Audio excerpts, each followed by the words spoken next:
అన్న కుప్పంలో 30 సంవత్సరాల నుంచి చంద్రబాబు నాయుడు ఎమ్మెల్యేగా ఉన్నారు. ఈసారి మేము కుప్పంలో చంద్రబాబును ఓడిస్తామంటున్నారు వైసీపీలో. అసలు అది జరిగే పనేనా? జరిగిన పనేనా?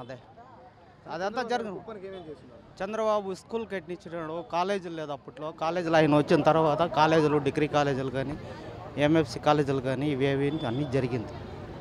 ఊర్లో రోడ్లు లేకపోతే రోడ్లు వేసినాడు. కానీ కుప్పంకు నీళ్ళు ఇచ్చింది వైసీపీ అన్నారు కదా? లేదన్నా, అది డూప్ అన్న. నీళ్ళే రాలేదన్నా. అన్న కృష్ణానదిలోనే నీళ్ళే లేదన్నా. ఎట్లా వస్తుంది? రాదు కదా.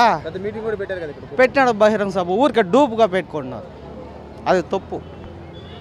ఊరికే నీళ్ళు లేదో చూపించేసి ఆ బురద నీళ్ళని తెంపిడిసి ఇప్పుడు మా కుప్పం పక్కలో ఇక్కడ ఈ ఊరు నీళ్ళంతా పోయి చెరువు నింప ఉందన్న. దాన్ని తెంపిడిస్తే దిగుకుపోతుందన్న.